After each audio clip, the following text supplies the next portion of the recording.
viens de vous retrouver pour cette vidéo. Ambiance un petit peu mystique aujourd'hui, en cette nouvelle lune de Sagittaire. Et quoi de mieux que ce moment un peu mélancolique pour parler du cycle menstruel. Pour commencer, il existe la phase folliculaire et la phase lutéale, qui à elles deux représentent le cycle menstruel, que j'aime appeler le cycle de nos lunes. Parce que c'est très corrélé à la lune, n'est-ce pas? Mais on va pas en parler dans cette vidéo. En tout cas, c'est cyclique. Depuis la nuit des temps, nous les femmes, nous sommes cycliques. On a donc un cycle qui se répète et qui se répète et qui se répète. Déjà, pourquoi ça s'appelle la phase folliculaire? Phase folliculaire parce qu'en fait, on a dans nos ovaires, on a nos deux ovaires de chaque côté, et dans cet ovaire, on a comme des petits sacs. Imaginez des petites poches de liquide. Ça, c'est ce qu'on appelle un follicule. On en a plusieurs, et au fur et à mesure de l'âge, ça diminue, jusqu'à arriver à la ménopause. Dans ces petits sacs folliculaires, on aura un ovocyte.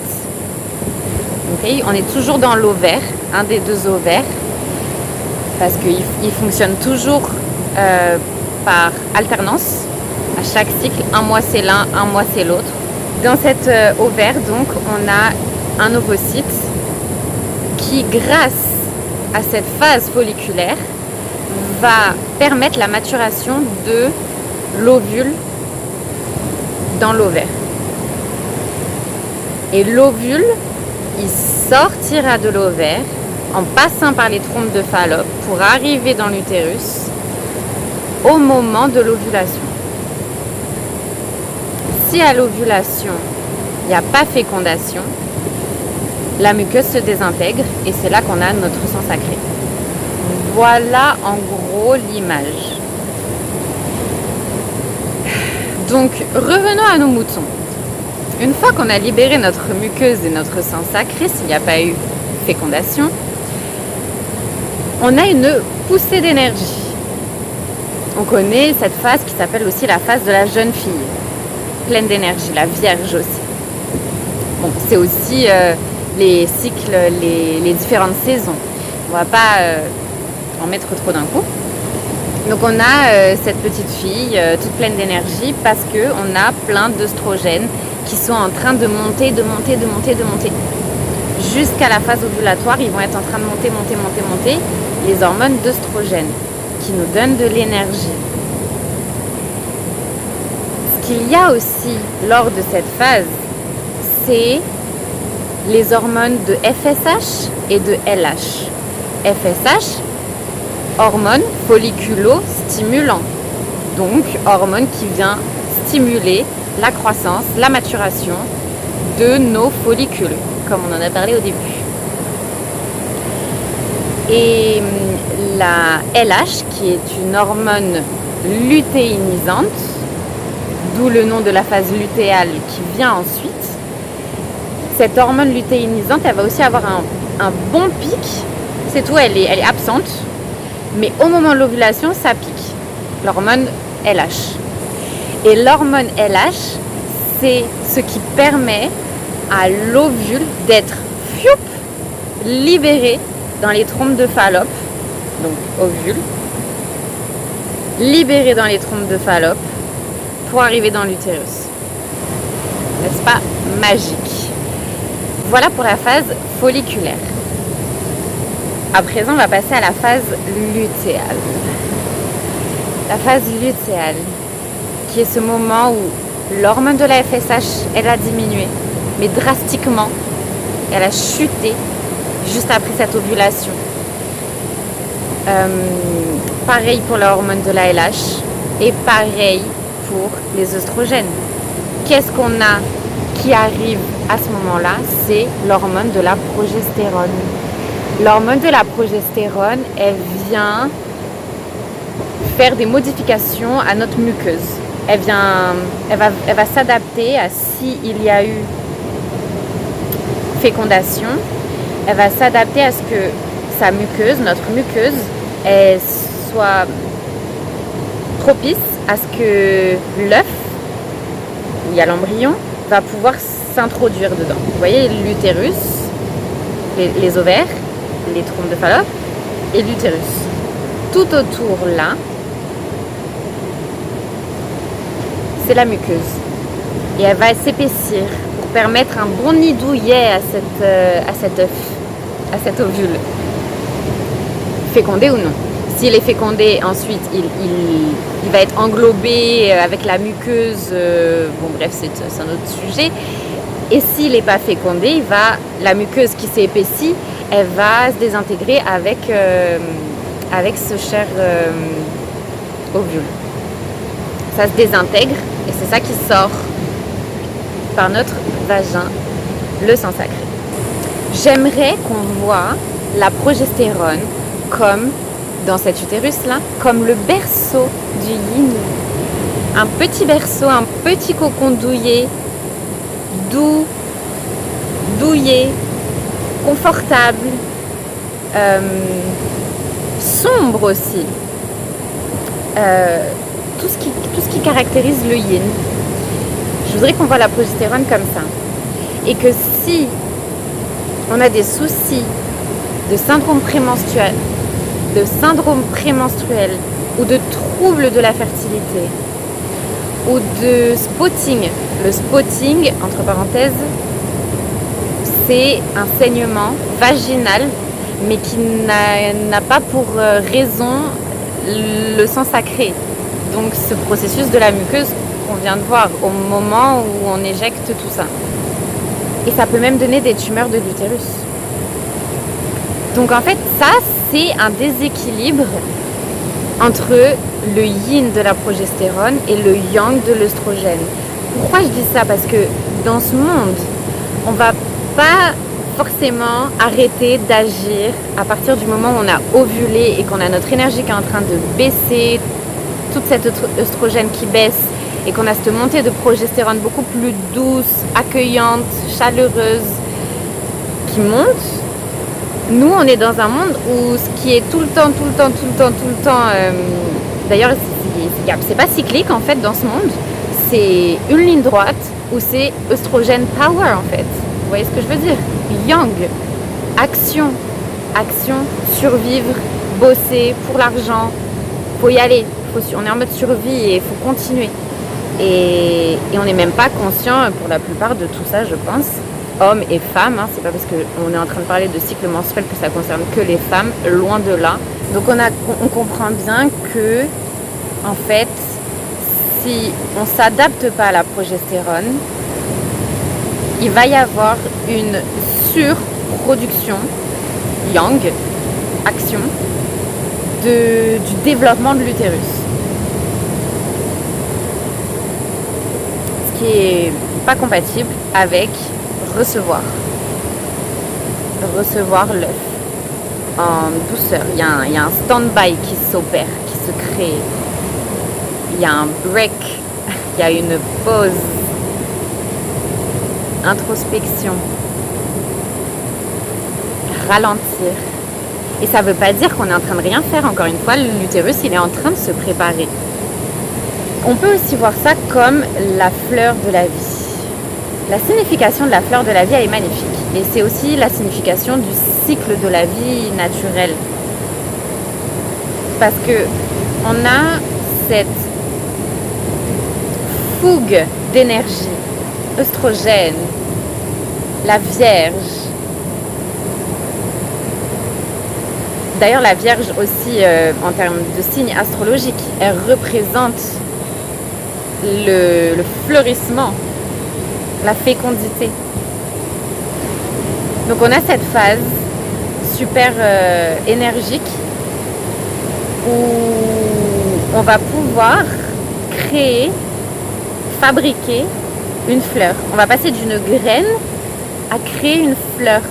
Et cette fleur, qu'est-ce que ça va être? Ça va être le moment où on passe de la fleur au fruit, c'est le moment de l'ovulation. caractérisée par la phase de la mère. Parce qu'à ce moment-là, on est pleine d'amour. On est prête à recevoir l'amour, le spermatozoïde très cher au cœur de l'ovule pour former, créer l'amour, le bébé. Et c'est là qu'on va passer à la phase lutéale, où on va avoir notre baisse d'énergie, notre baisse de l'hormone de l'œstrogène, où il n'est plus question ici de dynamiser la maturation du follicule avec la FSH et la LH, de toute cette énergie, libération dans l'utérus par les trompes de Fallope, etc., comme on vient de le dire. Mais là, il va s'agir de lâcher prise, qu'on ait ce fruit, qu'on lâche prise, parce qu'on n'a pas été mangé en fait quelque part. On pourrait voir ça comme on n'a pas été fécondé à ce moment-là. Donc il faut lâcher prise. Le fruit, il va être lourd, il n'aura pas servi à être mangé, il n'aura pas servi à ce truc ultime de la fécondation. Du coup, il faut lâcher prise, le laisser tomber. Et c'est en ça que là, on passe de l'œstrogène, bam, bam, bam, à la progestérone, lâcher prise, ralentir.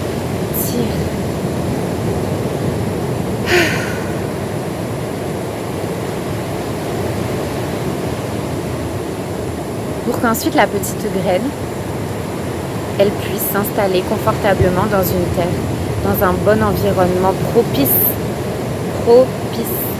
Et pas que sous le feu de l'action, le fruit, on l'a pris, on l'a jeté, on l'a pas mangé, il n'est pas fécondé, mais on l'a pris, on l'a jeté, il est parti ailleurs et la graine, elle va jamais pouvoir être dans un beau terreau et tout pour fleurir à nouveau et repartir et c'est rebelote le cycle menstruel ou le cycle des lunes. Je sais pas si tout le monde me suit là avec toutes mes métaphores, mais je suis très visuelle et je pense que ça aide. En tout cas, quand je parlais d'environnement et de lâcher prise, eh bien c'est clairement cette semaine avant les règles, cette semaine avant le sang sacré, où c'est... En fait, disons que c'est même ces 2 semaines avant. Pourquoi ? Parce qu'on aura toujours de l'énergie, c'est pas boum boum. Donc en fait, dans cette phase lutéale, ce serait vraiment trop cool de se dire c'est le moment que je m'organise, c'est le moment que je prenne soin de moi. Il va y avoir un moment où je vais être complètement HS et il va falloir que je prenne de l'avance sur ça. C'est comme si on allait courir un marathon à telle date et qu'on n'allait pas courir avant ou s'entraîner avant ou changer notre façon de s'alimenter avant, un petit peu adapter, ajuster le repas avant d'aller courir le marathon. Tout ça, il y a des ajustements à faire en amont quand on sait ce qui va se passer. Donc on sait qu'on va avoir notre sang sacré. On sait qu'à ce moment-là, on n'a pas beaucoup d'énergie du tout. On a peut-être même tendance à se dire que ça va, j'ai de l'énergie pour essayer maintenant dans ce monde à dire aux autres, à pas se sentir honteuse, victime, une moins que rien, et à se convaincre qu'on est plus forte et qu'on a pas mal ou que on n'a pas besoin de temps pour nous à ce moment-là et que oui, je peux aller travailler, que oui, je peux aller en soirée et tatati. C'est pour ça aussi qu'il me tient fortement à cœur de partager tout ça, de se créer un environnement propice pour ce moment sacré du sang sacré. C'est tout. C'est aussi simple que ça.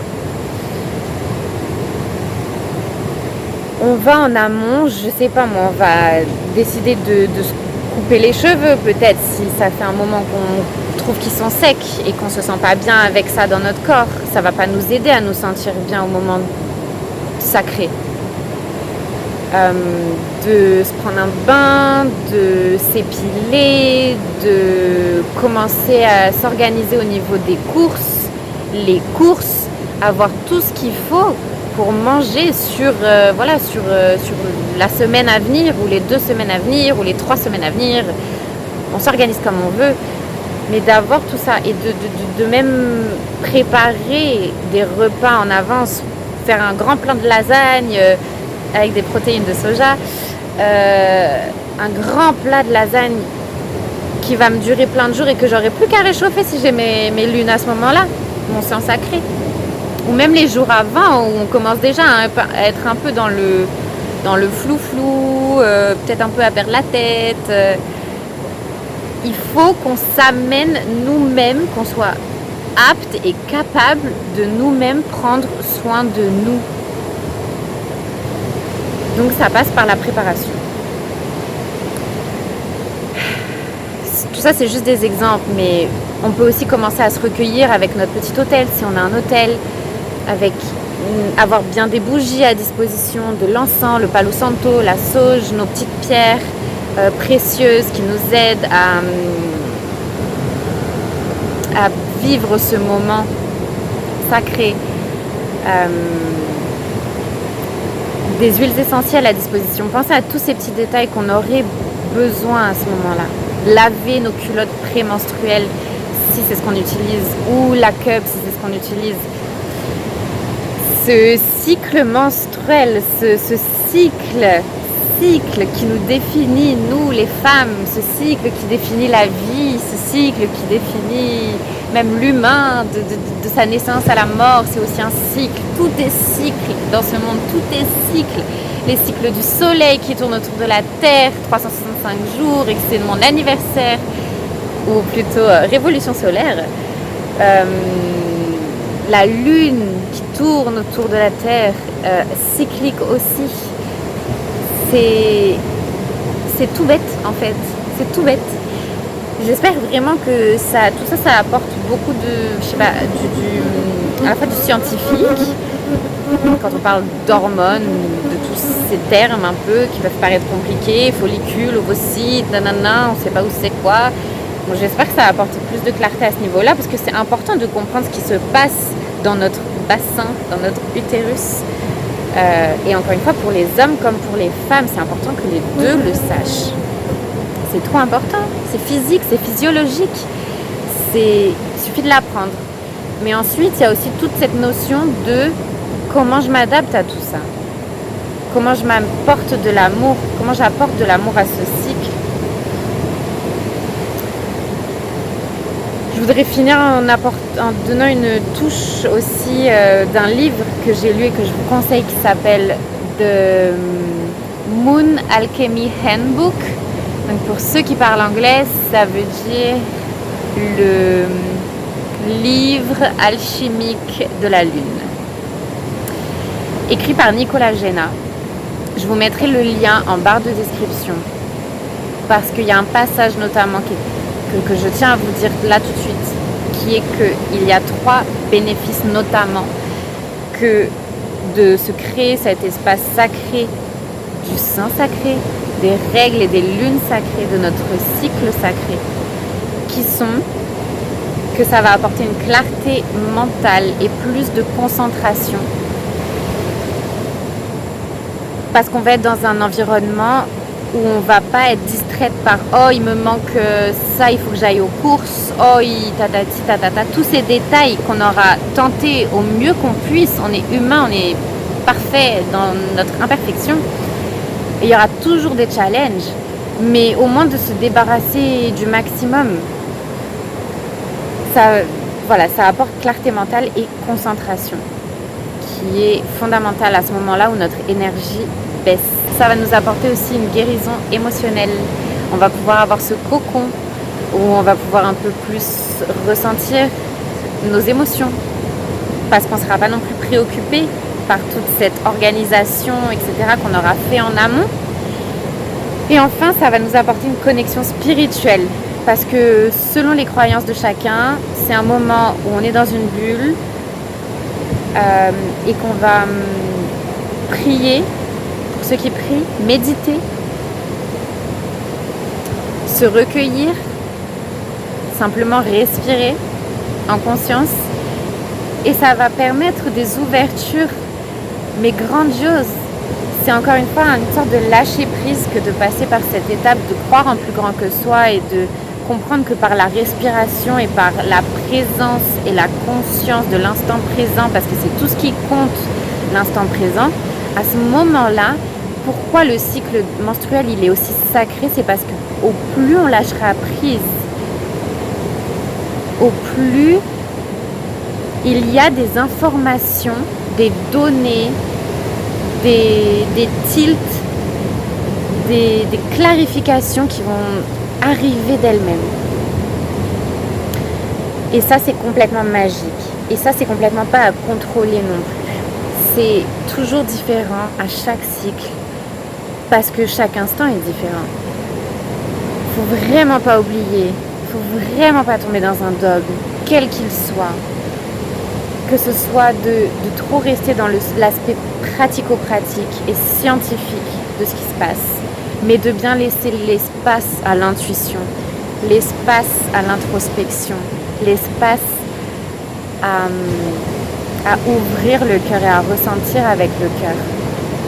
Cet espace qu'on aura créé qui sera sécuritaire pour nous et qui permettra de développer, de déployer quelque chose qu'on ne sait même pas fondamentalement. Et c'est vraiment toute la magie du yin et du yang. Apporter la sécurité, apporter le mental, l'organisation, bam, ok, j'ai ma sécurité. Je suis confortable. Et je peux tout lâcher. Je peux tout lâcher. Et simplement être dans des profondeurs, toucher à des profondeurs que je ne pourrais pas toucher si je ne me sentirais pas en sécurité comme ça.